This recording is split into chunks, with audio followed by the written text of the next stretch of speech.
Alors bonjour à tous et à toutes et ravi de vous retrouver. Aujourd'hui, ma vidéo conseil va porter sur l'alimentation. Alors pour ceux et celles qui ne me connaissent pas encore, Danielle Chiron, praticienne de santé naturelle, praticienne EFT, experte auprès des femmes de 40 ans et plus, souffrant de grands stress et de douleurs chroniques et souhaitant s'en libérer naturellement, rapidement tout le temps. Et maintenant aussi, intervenante auprès de groupes d'enfants dans les écoles en pratiquant l'EFT, ce qui leur apporte une grande relaxation, une grande détente et qui agit aussi très positivement sur leur sommeil. Si vous voulez en savoir plus, allez directement sur mon site danielchiron.com.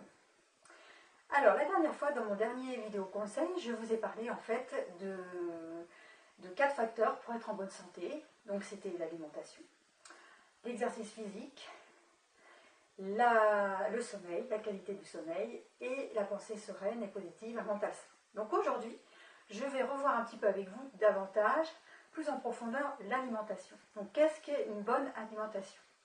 D'abord, il faut qu'elle soit saine, la plus bio possible.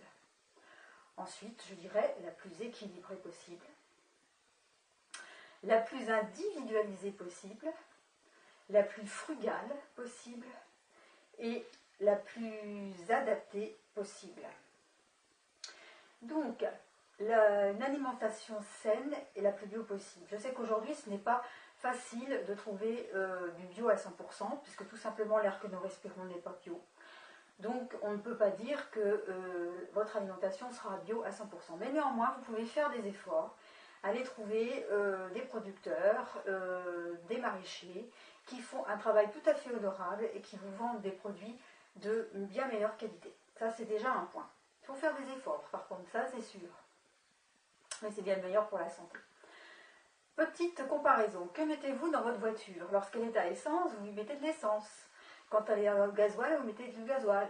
On ne vous prend pas l'idée, comme ça, un jour, de vous dire, oh bah tiens, aujourd'hui, je vais mettre du gasoil dans une voiture à essence. Parce que vous savez très bien que le résultat ne serait pas très bon.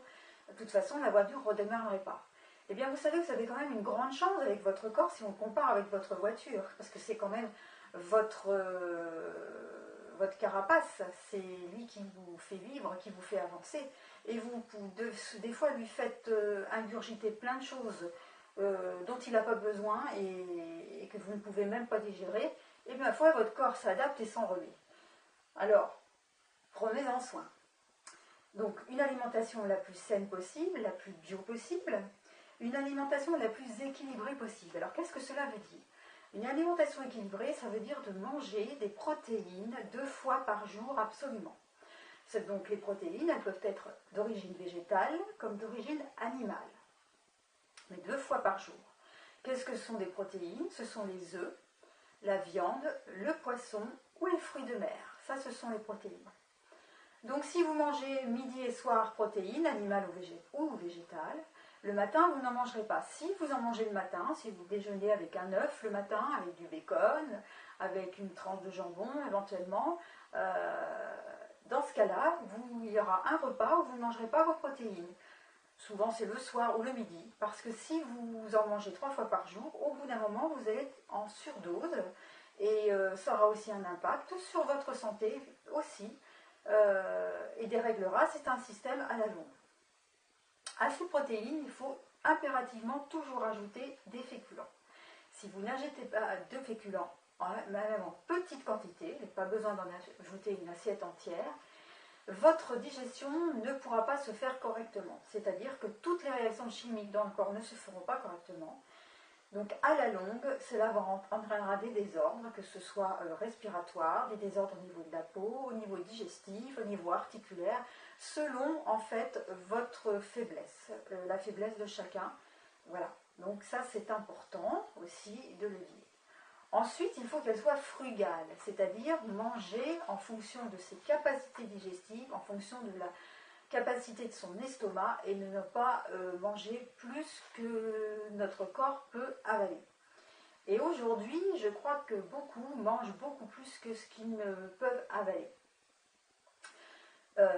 Donc frugal veut dire en petite quantité et raisonnable. Voilà, ça c'est important.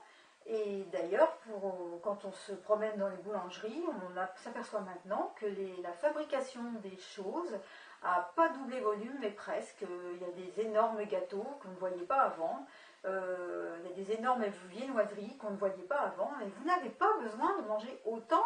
Vous pouvez vous faire plaisir de temps en temps, mais à des doses normales. Parce que savez-vous que le sucre appelle au sucre. Et ensuite, il y a addiction au sucre. Et vous provoque des fringales. Plus vous allez manger sucré, et plus vous allez avoir des fringales. Ça, c'est important. Et vous aurez donc des coups de la pêche tout de suite, et après, la pêche retombera, et des gros coups de fatigue. Ça, voilà, c'est important. Donc, comme dit le proverbe français, il vaut mieux, il ne faut pas manger pour vivre, mais vivre pour manger. C'est important. Et donc ensuite, individualiser. Et qu'est-ce que cela veut dire, individualiser son alimentation?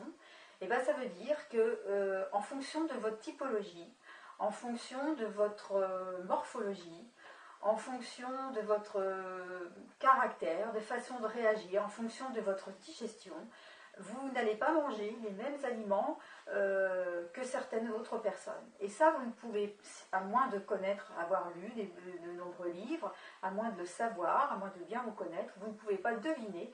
Et c'est pour ça qu'il est intéressant de vous faire accompagner, de les consulter, pour qu'on vous l'explique. Par exemple, une personne très mince ne pourra pas manger, en tous les cas, ne supportera pas à la longue des fruits très acides, car cela risque d'empiéter sur son capital osseux par rapport à une personne qui est beaucoup plus enveloppée, beaucoup plus d'origine sanguine, qui n'aura pas du tout, sur lequel ça n'aura pas du tout le même impact. Voilà. Donc ça, c'est des détails importants qu'il faut savoir. Donc vraiment, individualiser son alimentation à des doses frugales tout à fait raisonnables, la plus bio possible, la plus saine possible, la plus équilibrée possible. Voilà pour aujourd'hui ce que je voulais vous dire sur l'alimentation. Si vous avez des questions, n'hésitez pas à me les poser parce que ça m'intéresse de savoir ce que vous voulez savoir. J'y répondrai avec grand plaisir. Et que la santé vous accompagne dans la joie et l'abondance comme toujours. Et je vous retrouve une prochaine fois très bientôt pour un autre vidéo conseil. Merci. Au revoir.